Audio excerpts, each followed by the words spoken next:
Take a look at these muffins, guys. These are cinnamon swirl coffee cake muffins. They use quite a bit of ingredients because there's different layers to making the muffins, but it's not hard, okay? So let's get right into how we make these delectable delights. Welcome to the Bear Pantry Show. If you're looking for authentic Belizean recipes, then you're in the right place. My name is Barbara and this is Cooking Made Simple. We're gonna need flour, brown sugar, baking powder, baking soda, salt, cinnamon, milk, butter, eggs, and vanilla extract for the muffin. This is for the crumble. Flour, brown sugar, white sugar, cinnamon, butter. And this is for the swirl, white sugar and cinnamon, and this is for the glaze. So let's start by preheating the oven to 375 degrees Fahrenheit.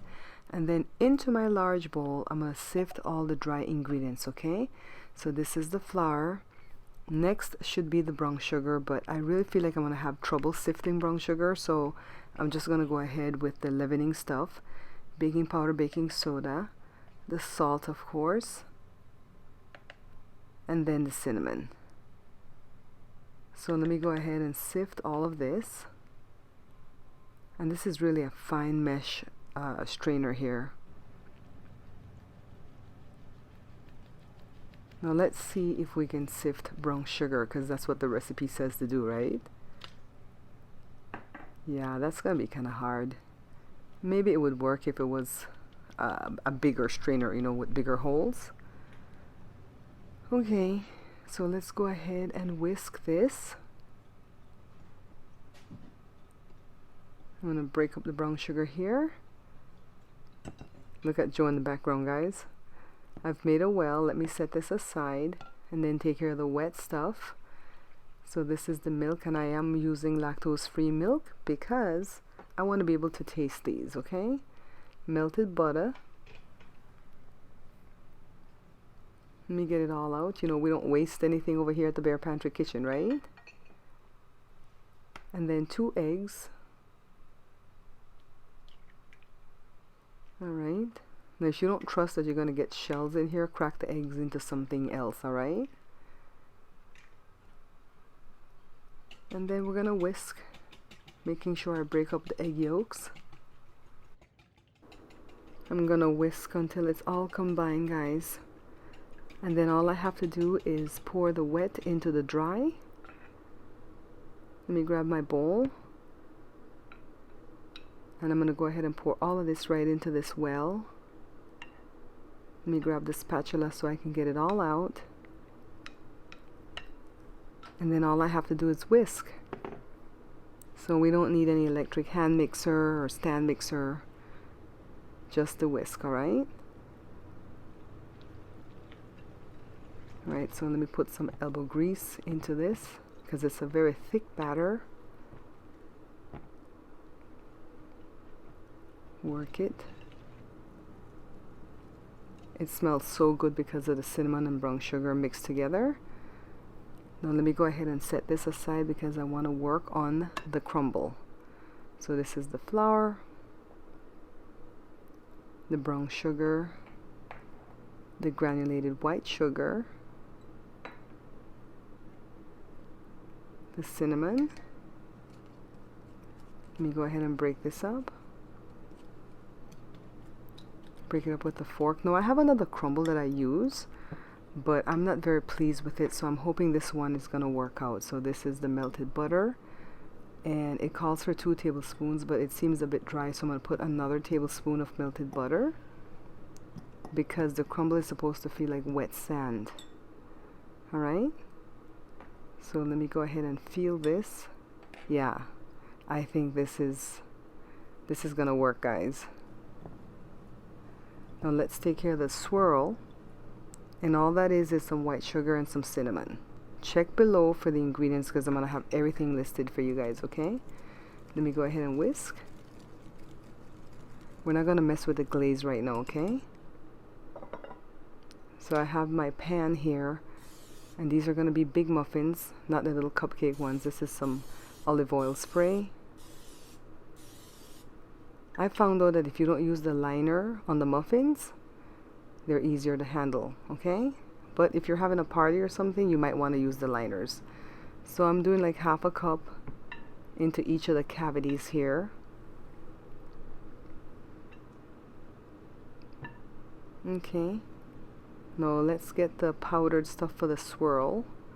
This is the white sugar and the cinnamon, and we're just going to evenly disperse on top of all this, the batter right here. Okay, of course now you can do the little cupcake size and you're going to get a dozen, but because we're doing these big ones, we're going to get 6. So put the rest of the batter, and it's not a whole lot that's left over on the batter, but don't worry because we're going to swirl all this together, okay? I'm just kind of eyeballing and Joe is helping me eyeball. So now I'm using this little sharp grapefruit thing here. This is a tool that you take out the sections for grapefruit with. So I'm swirling, trying not to get to the bottom of my pan because I don't want to scrape the bottom of my pan, alright? This is fun. The swirling part is fun.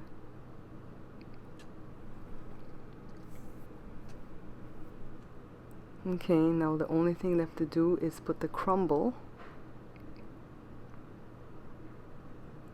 It seemed like it was a lot of ingredients, but it's coming together quite easily, right? Alright, so clean it off. Into the oven it goes. The oven's been ready for me, 375. And I'm going to set the timer for 15 minutes. But that's because I'm thinking I'm doing the small ones, which only take 15 to 17 minutes. These big ones are going to take a half hour.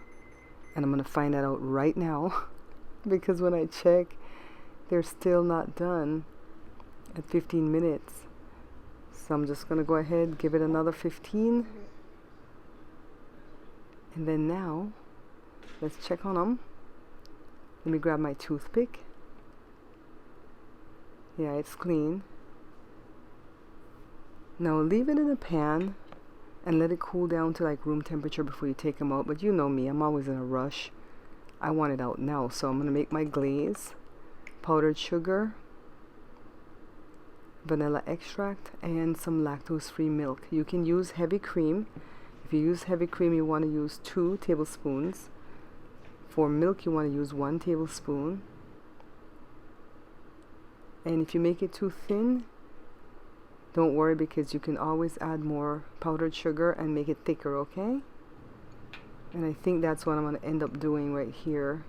It feels a bit thin. So I grab my powdered sugar that I keep in this container, put another tablespoon, and just work it. I think the lactose milk just made it a little bit too thin. Alright, so I think this is thick enough. Let me go ahead and start removing my muffins from the tin. I'm using that same little knife for the grapefruit. Going around. Here comes the first one. I have to be so careful because I don't want the crumble to fall apart. That's pretty good. Okay. I wonder if these are going to taste better than Costco's. Alright, so there we go.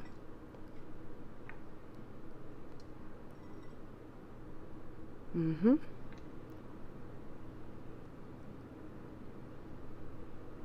being so careful and it's so hot still. Okay, here comes the last one, guys. Let me go ahead and put some of this glaze on top while the muffins are still warm. And the glaze is being sucked right into the muffins because they're still so hot. So what I'm going to do is get a little bit on each of the muffins, and then I'm going to put up the glaze in the fridge for a few minutes while the muffins cool down completely. And then when I come back and I continue to glaze it, we're going to have something that looks like this. Take a look, guys. See how it's draining off of the muffin, but still sticking on there. So let me go ahead and cut this one open. Wow, look at that swirl and stuff going on. This is gorgeous. Let me take my thumbnail pictures. Here we go. Now let's go back inside and taste, guys. Look, one's missing. Who took it, guys? I think it's Joe. If it's not Joe, it's Jada. Alright, so let me go ahead and break this one open.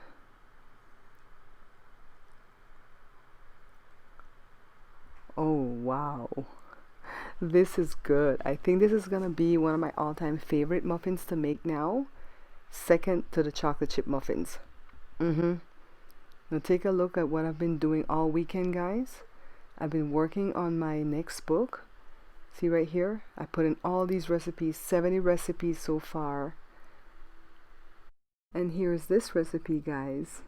Thank you so much for watching. Don't forget to like, follow, subscribe, share, and of course leave me a comment. The books are here. Take a look at the book cover, guys. So let's take a look at the inside.